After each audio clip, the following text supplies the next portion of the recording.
just to hand over to Alison, all right? And we will all be quiet and listen to what you've got to say. Thank you for turning up. No problem. It's my great pleasure. I'm always happy to be with Chester CLP, second only to Wirral South CLP. It's lovely to see lots of friends this evening. So hello to everybody. I'll just do a quick run through of 3 factors relating to sports, particularly from a political viewpoint, really. And then hopefully we might have time for a bit of a chat and a discussion. It's particularly good to be with you all from Chester.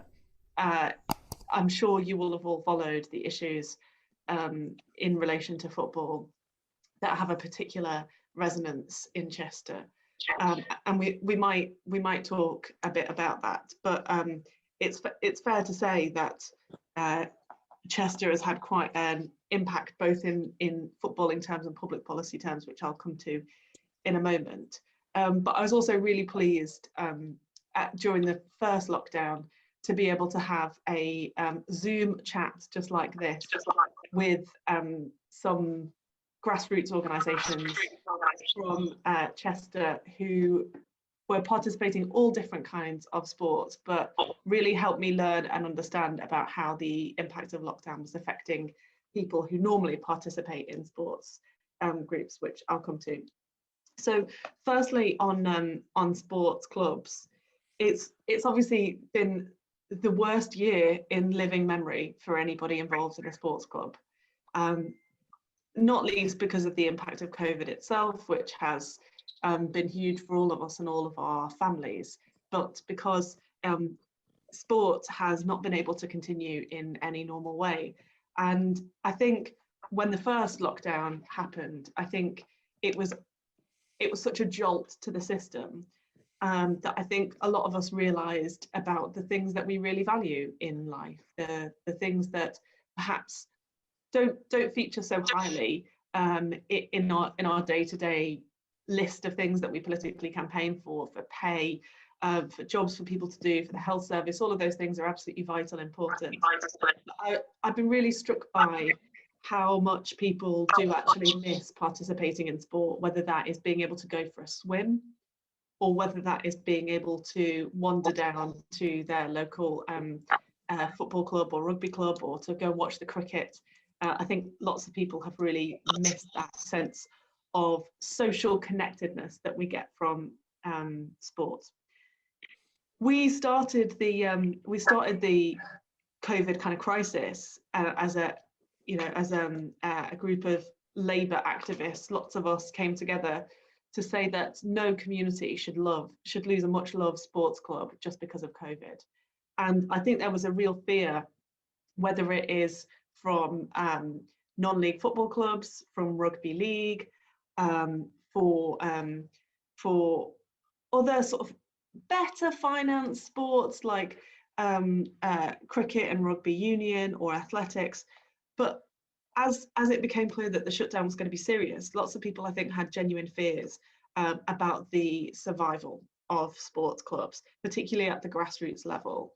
And so I and other people on the front bench said, we really must campaign to make sure that no community loses its sports club just because of COVID. And there's a good reason for that. In the past 10 years, local authorities have had such terrible, horrendous cuts that in lots of places now, the institutions that are able to do youth work or that are able to provide a sense of community for people with dementia, older people, those organisations that are providing activities for younger people and older people, for parents and families, often these are sports clubs. There may be lots of other things that have shut down over the years that have been unaffordable from the council, but often in towns and villages, the one thing that we have left is the sports club. And it's not just about the particular sport that happens there, it's also about providing a sense of community. And this campaign translated into some fairly big financial support from the government. I would have an argument with them about how effectively it was done.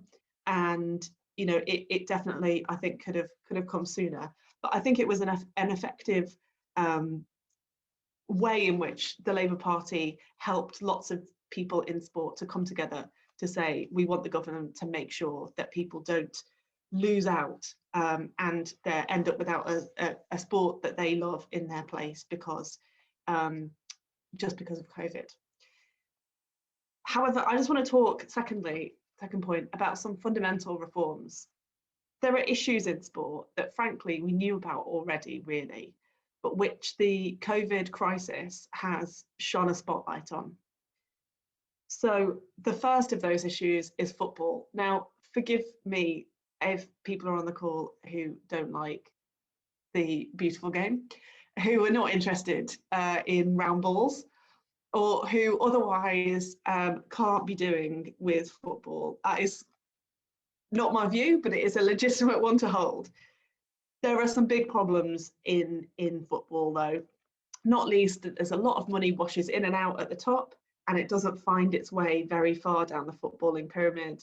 It doesn't support this massive infrastructure that we've got in England of all of the league clubs, the non-league clubs, and the community organisations. Football has been pretty badly run for a pretty long time. And when we were in government, we did some things to reform it that were good, but it's moved on since then. And there's a wide acknowledgement that football needs fundamental reform. And despite promising a fan-led review in their 2019 manifesto, the Tories are yet to deliver. So one of my bits of work has been to keep the pressure on them, including working with colleagues at Chester FC to organise a big roundtable at which Keir was able to listen to people from non-league clubs about the challenges that they've been having dealing with the league and their funding. And it was absolutely clear that football needs big reform. It needs to be ambitious. We've promised it in our last 3 manifestos, and I have an inkling that the Tories might not get round to the kind of reform that we would want to see. So I think that will be one for us moving ahead. But looking right across all of the different sports, I think it's pretty clear to me that governing bodies do need to change. Partly because we need, and I'm going to say a bit more about participation in a minute, partly because we need much more of an emphasis on grassroots and participation, but also because we've got more and more issues of inclusion that are a problem and diversity.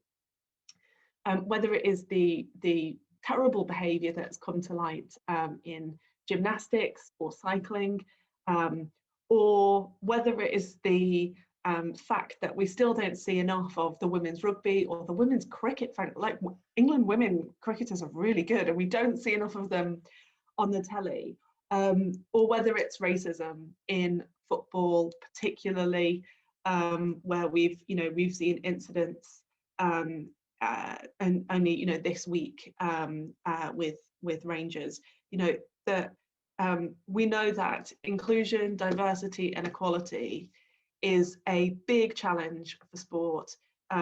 Many of society's kind of worst problems exist in sport, and governing bodies must be better at tackling these problems so that everybody can be really included. And I think when the next Labour government comes to power, I think that will be a real priority. And that's for the final reason, third point, and then I'll shut up. Whilst elite sport is really fun to watch, I love watching sport on the telly. I love it even more when we'll be allowed back to watch our beloved sports clubs in person. I can't wait. That feeling of walking into the stadium again is going to be absolutely magical. Whilst that's really, really important, actually, when it comes to the health of the nation and when it comes to the lives we want people to lead, I really think participation in sport is much, much, much more important than elite sport will ever be. Because whilst it's great, I think we'll all enjoy watching the Olympics, actually, some of the biggest challenges in our country can be helped by sport and physical activity. Take mental health, for example, where we know that a huge number of people are out of work or aren't able to succeed in work because of mental health issues. And there's more and more evidence about the interconnection between our mental and physical health.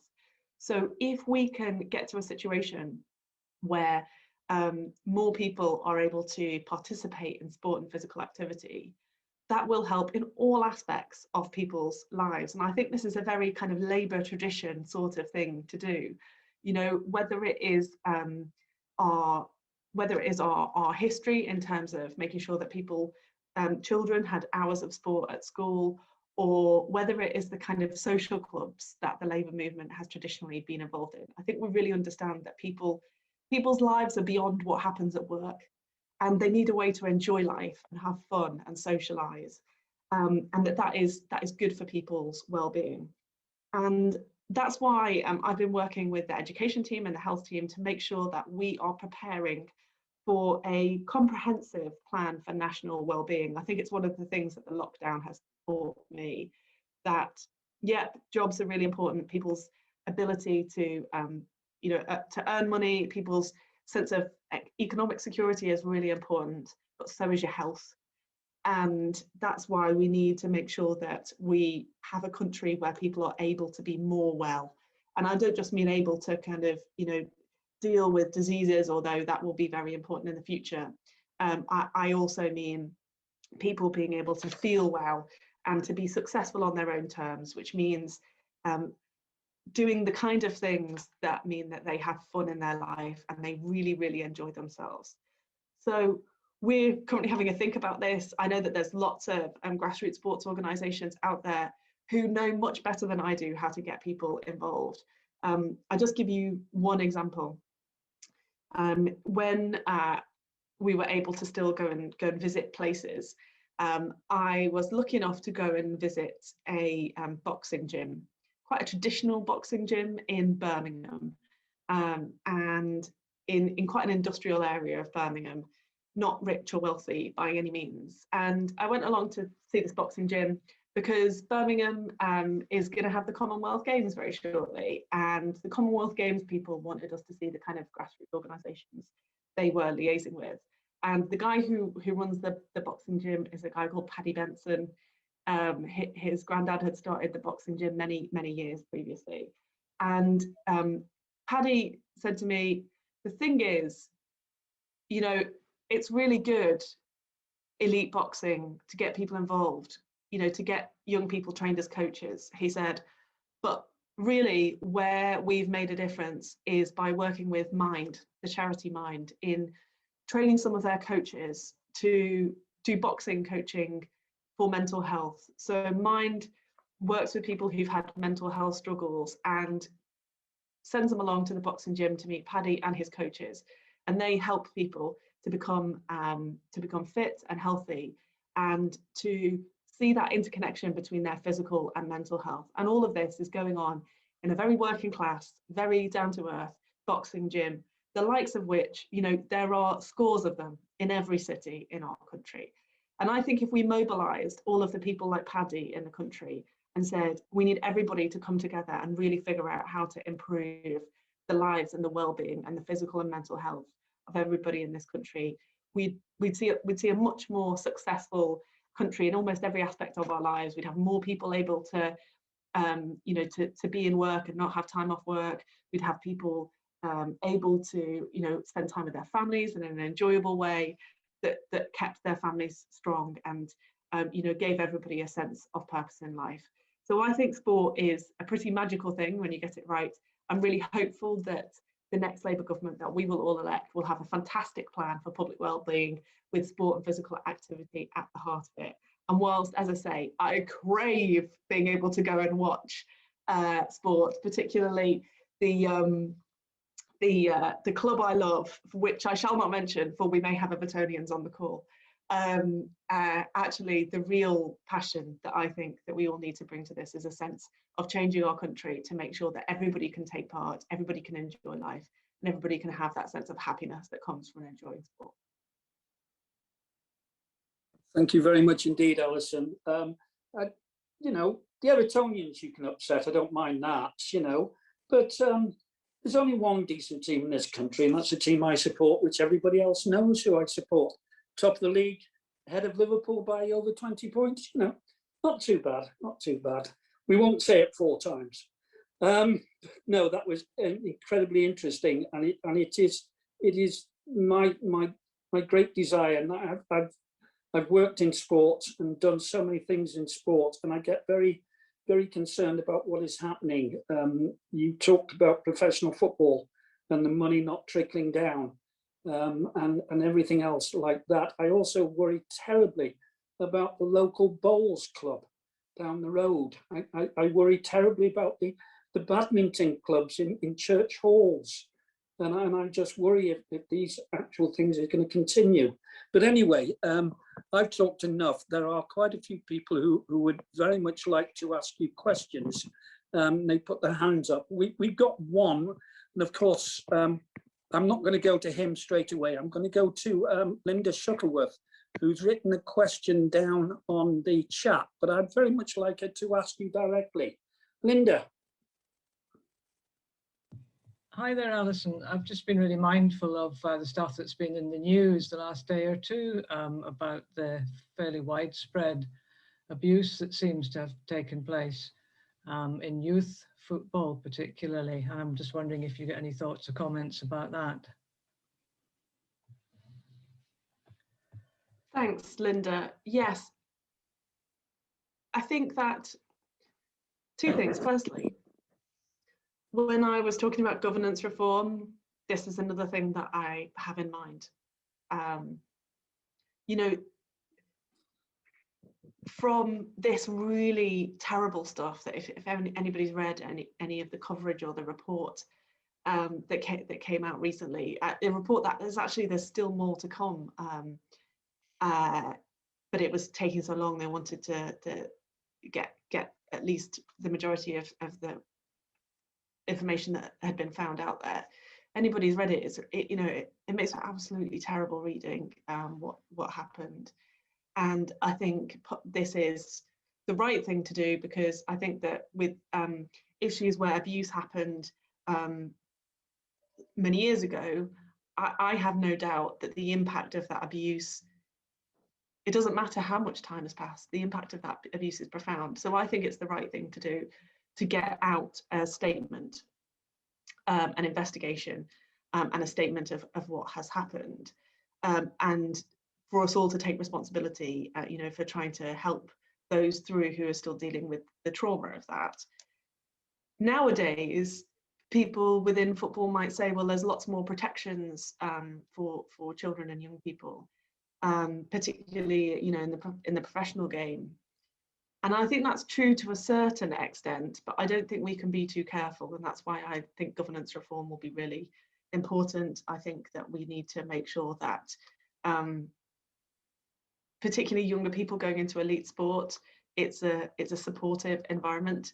The evidence, descriptions that some gymnasts have given, I think is pretty harrowing from the point of view that the type of things that they were expected to just deal with. And that I think that whether it's these really, really horrendous examples that really governing bodies must take responsibility for preventing in the future, or whether it's making sure our coaching styles are productive and helpful and don't kind of play into old-fashioned stereotypes of the kind of brutal coaching that's somehow supposed to make people better at sport, because they get horrendously shouted at or whatever.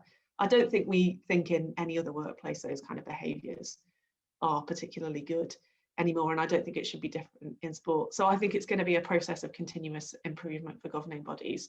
Some are better than others, but the role that the government can play is as a backstop to make sure that all governing bodies do improve, and that's what we'll be pressing on them to do over the next couple of years, but with a plan for inclusion as and when we get to the next Labour government. That's cool. Thank you very much for that. I've got 3 other questions here. Do you want to take them one at a time, Alison, or do you want the 3 of them so you can have a little break for a couple of minutes while you listen to what they've got to say? I'm in your hands. I don't mind either way. Dear me. Responsibilities. Right, we're going to ask, I won't give him his full title, Mr. Adam Langham, who's got a question for you. Sorry, my laptop went off, so I've been trying to get it on my laptop. Can you hear me all right? Yes. Yeah, perfect. There you go. Firstly, thanks, Alison, for helping with the National League stuff. I missed a bit of what you were talking about, but I think I joined when you were talking about it. You were really helpful with unsuccessfully lobbying the government, but I don't think that was any surprise to anyone about their care with grassroots football. I'm sufficiently branded in this hoodie. It's pretty obvious I'm a big Chester fan. I'm a big believer in grassroots football.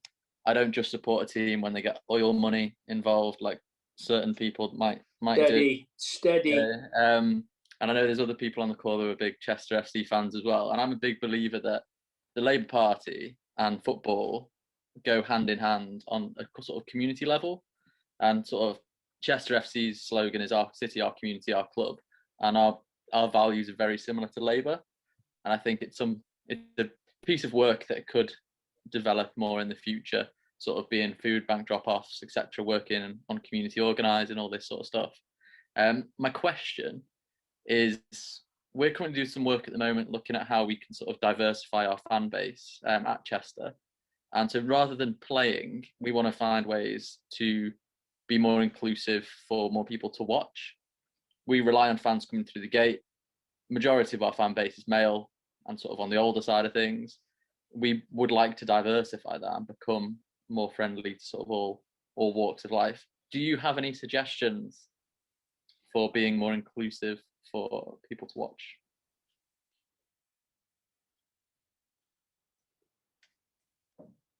Over to you, Alison. Thank you, and thank you, Adam, for being a leading light in all of Labour's campaigns on football.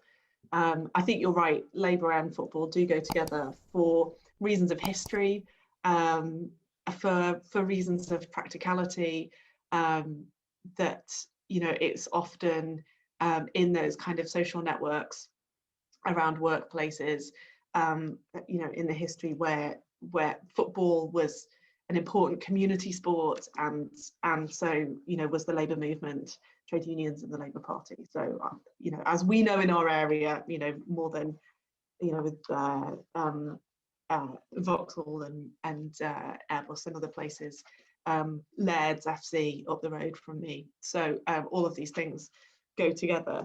I just want to say one thing about that before I come to conclusion, in that I've been doing a bit of work with Tranmere in Birkenhead during the lockdown. Their community trust, like a lot of football trusts, have been delivering food parcels to people who need it, and I've been out and about with them, which has been fun and also really interesting. And, you know, I dropped a food parcel off only this weekend at a older gentleman's house who lived within sight of Prenton Park, and he must be a very, very short distance from the supermarket, but was clearly really pretty frail and finding it difficult. And when I dropped off the food parcel at his house, he kind of looked up at Prenton Park and was like, thanks to everyone at Tranmere.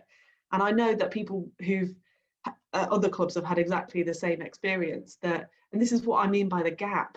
You know, local authorities have been cut so terribly, and the big society that David Cameron used to talk about, you know, was always a nonsense, really.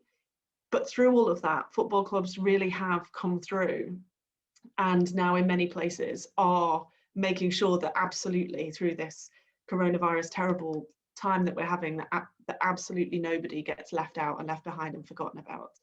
And the reason why football clubs are able to do that is because they are that trusted partner, as Chester's slogan says. You know, there is that sense of our community, our city, our club. People do feel a connection with their football club, and they trust them, and people want to be a part of it. So who else could bring together the volunteers and connect them up with people who need that help, if not football? Who else? You know, I think they've really proved, we've really proved right across the country that that's needed. Other sports do it too, and other sports do it really well too, but I'm always knocked over by the impact that football has. In terms of diversity, in terms of people watching, well, you know, there's some, I could tell you some interesting stories about the women's toilet at Anfield many years ago, which if you haven't got somebody to do an audit of your women's toilets, I would get them to do that, because often it's stuff like that won't make a difference for women who love football, but it just makes you feel welcome if actually there's some decent toilets. But more seriously, you know, I think that I think I would say you have to meld the participation and the watching. I think whether it's there's nothing wrong, by the way, with having older people being part of the community. I think that gives a real strength to it. Lots of older people though are still playing because they're playing walking football. Walking football is really popular amongst older women, and I think if you can get women and particularly older women involved on the playing side, then they, you know, want to be a part of it and come along to games as well. I think that the other end of the scale is actually families, and the really brilliant thing about most sports at the grassroots or community level is that they're perfect for families, because often, you know, people can make available quite inexpensive like tickets. It's exciting, entertaining, easy to understand, and most families these days are, once we're able to go back, are looking for those kind of activities that can be welcoming. So I would make it a welcoming family environment, and I think all of the evidence is if that happens, then you get that broad fan base. But I think particularly non-league grassroots football clubs, rugby clubs, cricket clubs, they have a lot to offer families in terms of family well-being and giving people a really good kind of weekend activity that can bring the family together and give people something everyone can do. And there's ways of, you know, making that inclusive. So I think I would my top thing would be make it a really enjoyable experience.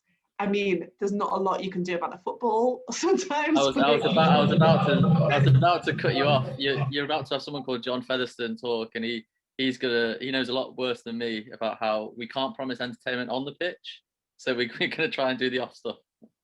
Yeah, make it nice. Yeah. Well, the thing is, you ought to support a decent team then, Adam. I had to get that in, I'm sorry. I want to bring in two people now. I want to ask Paul for his question, and then I'd like to ask Mr. Featherstone for his question. So Paul first. Okay. I've been mystified completely in the pandemic, because you rightly emphasise how important physical and exercise and mental aspects of it, like swimming, and it's so important. And yet it's not been prioritised. The gyms are closed, the swimming pools are closed. I think there's only one country in the world, Sweden, that's kept its gyms open and its pools open. They've done better than us in managing the epidemic, so it can be done safely. And I just don't know why Labour hasn't been pushing to say we need to safeguard the health of everybody, not just the very vulnerable over 80s. John.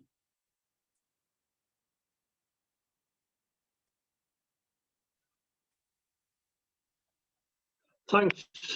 Hi, Alison. And despite what Adam says, I am a Chester fan. I am white. I am old. I don't do walking football. I'm thinking about taking up sitting down football, you know, because I love football. But I was just going to ask you what are your thoughts on? I mean, the report that came out about the abuse into young boys and footballers in general, you know, years ago, probably still going on, because I followed Chester since the early 60s, and I can remember going to Crewe, and I won't name the manager there, but he regularly used to get it from the Chester fans because of what they thought they knew. The rumours were rife then, and the same person is the one that's come out of the report. All right, there's a little bit of finger pointing, but he's been let off. You know, there's no charges been laid against him, and I just wonder whether anybody's going to chase that up, because it was clear that people thought they knew years ago. They heard whispers. The facts are there if somebody wants to dig for them. And just touching on something that you did mention, it is dear to me heart, boxing. I used to be involved with the old Vauxhall Boxing Club. Not doing any boxing, I might add, but I was a life vice president once. I'm not anymore. I don't know how you can't not be a life vice president when you're still alive.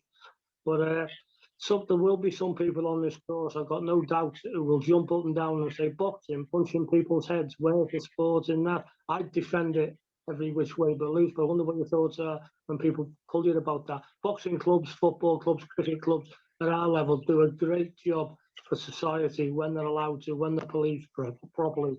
And the big shock was the gymnastics one. That was a horror story, but people must have known for years, and there seems to be big cover-ups going on.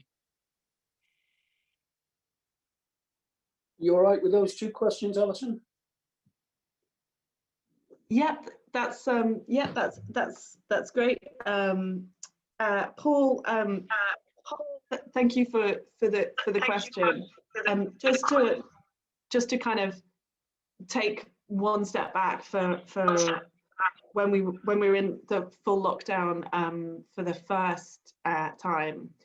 I and other kind of members of the front bench tried to kind of mobilise the government to say, you know, whatever happens, physical activity must open up as quickly, you know, as it can with under the constraints of the public health situation, because of people's broader health. And we did have quite a sort of debate about it at that time, but since when the government have sort of accepted that principle, the problem for every form of activity where you might come into contact with other people is the even stuff that seems kind of quite you know, like going to the gym, for example, even stuff that seems like would be really healthy. All of the small interactions taken together is what makes the risk. It's not what I do as an individual. It's not what any one person does as an individual, but it's all of us taking those small risks. However, that said, I think that the government have over time really kind of understood the damage that not being able to access kind of sport and physical activity has done. And you know, my hope is that perhaps these lockdowns will lead to kind of a renewed recognition that particularly local authorities do need to play and be funded to play a really big role in people's lives. You mentioned swimming, Paul. You know, in different parts of the country, we've got swimming pools that were shut last March that haven't reopened at all, and there's question marks about whether they will reopen. That's a really serious problem, and I think when we think about the consequences of austerity over the past 10 years, the available kind of sports facilities is definitely one that we need to bear in mind and campaign for as a party, and make sure that we have got that at the forefront.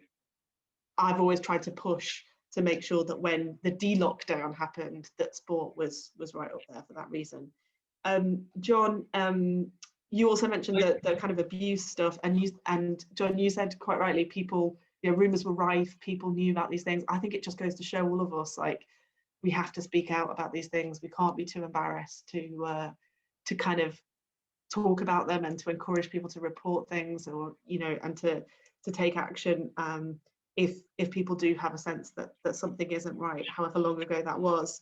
And also on boxing, you know, I think done safely, boxing is, you know, it's a really important sport. It's one where there is a presence of boxing clubs in a lot of working class communities. It's a sport that I think has a lot of power to do good, you know, organised in the right way and organised in a safe way. So as I say, I always remember this boxing gym in Birmingham run by Paddy Benson, because he showed me how they could have a brilliant impact on young people's lives by teaching them the technical skills of boxing. And they had a bunch of people there who were training to be coaches, who were really into the sporting aspect of it. But where he felt that they made a difference to their community was in their work with mental health charity. And they really understood the power of sport to give people that half an hour out of their life where they could just lose themselves in the enjoyment of, you know, punching a punch bag and kind of getting that technical skill of boxing right. So I'm a big fan. Could you contact the people in Sweden, because they've kept their gyms and swimming pools open all the time, so it can be done safely, and I'm just like, why haven't we done it as a country? Yeah. Yes, that's not really a question Alison can answer because she's not in the government. And it was the government that closed it down, Paul, you know. Anyway, we've got two wonderful ladies who are going to come on and ask you a couple of questions. One is Lynn, who did a fantastic talk last week on Margaret Thatcher, and the other one is Anne. So I want to go to Lynn first. Thanks very much, Alison. I especially liked your focus on grassroots sport and mental health. And I think obviously many groups have been affected in the pandemic, but especially teenage girls. And how do you engage? They're notoriously underrepresented. They suddenly go off sport in the teenage years. And I feel this is especially important now. How can you engage with this group? Thank you. Anne? Okay, hi. I'd like to ask what your opinion, how you would do it, is to level up sport, to level up the gender in sports. Because I like rugby, I go to rugby matches. And I go to men's, I can go on my own, I feel quite safe. I go to big cricket matches, I feel quite safe. I'll go and watch the hockey. But when you go to the women's, they're just as exciting, but there is hardly any men there. Now, if I go to Old Trafford, right, there's women and men there. Even if I go down to Lords, there's women and men there. Or Twickenham, or even Murrayfield, there's women and men there. But when it's just women, I know the crowds are growing, but we haven't got the men, we haven't got the brothers supporting the same level. And another thing, I think, and no disrespect to the brothers here, no disrespect whatsoever. There's a lot of men take the mickey out of women's football, women's cricket, and especially women's rugby, because they play it differently. So, and I think we need to have a bigger media presence. We also need the investment into these. We're typically men's sports, but women are playing them. The investment into that is minimum. So have you got any ideas of how you can level the gender sport? So it's genderless, it's just sport.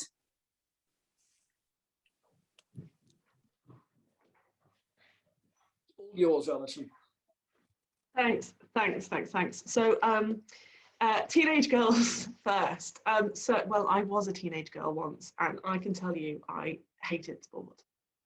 Not particularly watching it. I, was very lucky. Used to get to go to Anfield sometimes. Some people won't think that's lucky, but I thought it was lucky. But I hated participating in sport, and there's a whole range of reasons why it is now. I mean, I think when I was a teenager in the 90s, it was possibly even worse.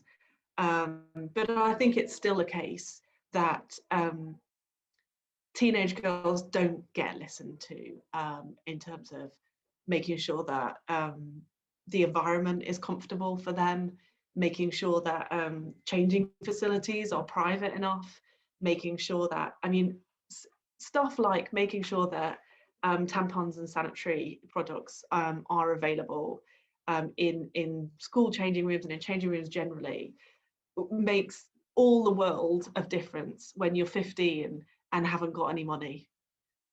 So I think that what the evidence shows is that we have that big drop off because teenage girls don't necessarily feel that welcome playing sport. And I think it's really important that we change that. For many years, Sport England has run the This Girl Can campaign, well, for about the past 5 or 6 years. And that's been really successful at increasing the number of women generally and girls in participating in sport. But what they found is that you do need to keep creating those opportunities. So whether it is making sure that there's space for girls to play tennis or athletics or football, whether we haven't really got enough coaches in this country. If we really wanted all of our young people to stay doing sport, then we need coaches who are really skilled, inclusive, coaches to make sure that young people feel welcome and they're able to learn about their own physical fitness in a way that helps them stay active for life. Because all the evidence is, if you make sure that people stay active, through those teenage years, they've got a much better shot at staying active. But I mean, if we were to go to, in normal times, not lockdown, if we were to go to most cricket or rugby or large participation sports in the UK, we haven't got the kind of people creating inclusive sporting sessions that teenage girls can really access. So I think it's partly making sure that we keep with that expectation, keep those positive messages nationally that sport is for absolutely everybody. And then I think it's about changing the environment in sporting areas, whether that's practical things or whether that is making sure that the behaviours are properly inclusive. I first learned to play football when I was 36. I started playing when I was 36, 4 years ago. And I was knocked over because I never thought I'd be able to play football in my whole life. I never thought it would happen. And a friend of mine, well, she's a friend now, Kathy, started a team for women who'd never had a chance to play. And I went along and started playing, and I really, really enjoyed it. When we played our first competitive game at the Cheshire FA, there were still like male coaches for other teams who were stood at the sidelines, kind of really shouting their heads off at women. And this is just a few years ago. And I really think that those behaviours aren't good for other men. Those behaviours are not good for kind of. I don't think men playing football really want to be. I know Alex Ferguson used to famously do the hairdryer treatment, but I think he was much more skilled coach than that really shows. And I think we really need to change everyone's behaviour, and that will help support particularly girls. As well as the practice and making sure that the clothes you play in are comfortable and you're not in kind of 1920s style kind of tennis skirt or whatever. Which brings me to Anne's point. You make a really, really good point, Anne, in that in some sports we have a relative level of equality at the elite level. So tennis, athletics. There's other sports where swimming, where it's not perfect, but there's a relative level of equality in terms of importance and broadcast time that's given. And then people will have noticed today that the FA have announced the first broadcast rights deal for women's football. They've sold the rights for next season for £8 million, which, £8 million might not sound like a lot of money in the context of like how much a footballer costs at the top level. But believe you me, in the women's game, that's a huge amount of money and will go a massive way to investing in the women's game. But even more importantly than that, it means that women's football will be on free to air. And I think if people haven't watched women's football recently, they will be really shocked at how good it is. It is great. Women's football is really good. And I think, and that is how we will get men watching it, because I think they'll just be really like wanting to watch it because it's really exciting. One of my favourite players, Lucy Bronze, who sadly plays for Manchester City now. She yes, indeed. When I watch her play, all of my childhood dreams are there. She is a footballer of a quality that, it's like she is the Kenny Dalglish or the Robbie Fowler of girls today. And there's lots of women footballers who people will just be absolutely bowled over when they turn on BBC One and watch the Women's Super League play. So I think that we will get a lot of men watching the women's game there. And it's the same for cricket and rugby. We've just got to get it on the telly. We've got to get the attention to it. And I think things like equalising the FA Cup money and other things will really help make that difference. But the ambition is there. We've just got to make sure we mobilise all of the all of the resources of football and rugby and tennis and cricket and all of the different sports to make sure that they meet that ambition for women with practical steps to make it happen. Well, that's fantastic, Alison. Thank you very much indeed. You mentioned Lucy Bronze there, World Footballer of the Year, plays for the best team in the world.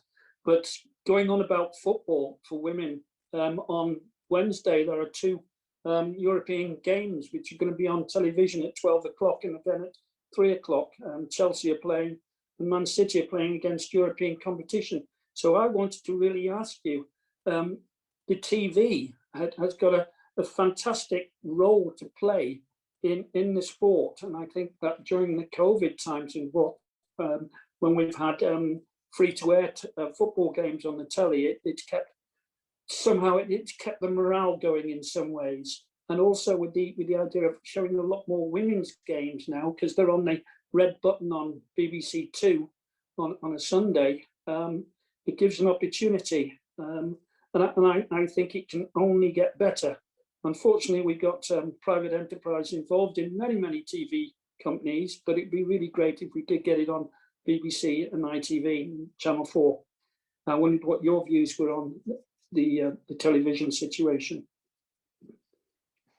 Yeah, I mean, I know, like, for lots of people, you know, sport on the TV is not a good thing necessarily, but I sort of take the opposite view. I love sport being on the telly, and as much of it as possible, and the more the better.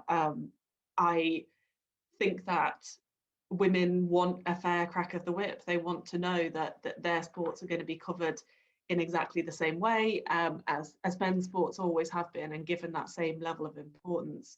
You know, we lagged behind the US in women's sport for structural reasons. Many years ago, a decision was taken that women's sport must be funded equally to men's in the US, and we've never had a similar thing here, which has meant we've lagged behind for a long time. But the key to it, I think, is to get people watching it, because, you know, it's exciting. I don't think anybody thinks that somehow, like, there's men's tennis and women's tennis. I think there's just tennis.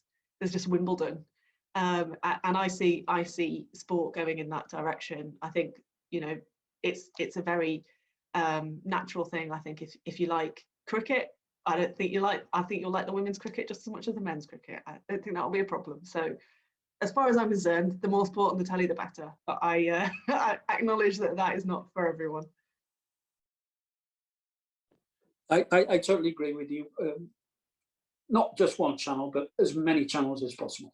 Thank you very much indeed for this evening, Alison. It's been a tremendous hour of a lot of knowledgeable facts from yourself, a couple of really nice little stories, and a lot of people on here, especially the older ones like me, who've been doing sport for a long time, would just like to see it pushed further and further into the mainstream as much as possible, because that's where that saves communities. It enhances the community, because you, as Adam was saying, you go out and support your own football team, which happens to be Chester here, and John's exactly the same. When I lived in other places, I used to support the local team there, but now that I'm close to Manchester, I support my local team. But no, I would like you to thank Noel on our behalf as well, because I know you've done a lot of work to get you here. Also, if it wasn't for Chris Mattison, who actually asked originally, so I'd like you to thank Chris as well. And maybe we could invite you back some other time in your new role, and good luck in it. That would be lovely. Thank you all. And as you say, thank you to Chris Matheson for being a brilliant colleague. And it's, you know, he does great work. So thank you to him, and as you say, Noel and my team. Who's cool. Thank you very much indeed. We have a virtual clap for you. Thank you. For those who want to stay, we're going to have a quiz after a comfort break of 2 minutes. Thank you incredibly. Thank you, Alice.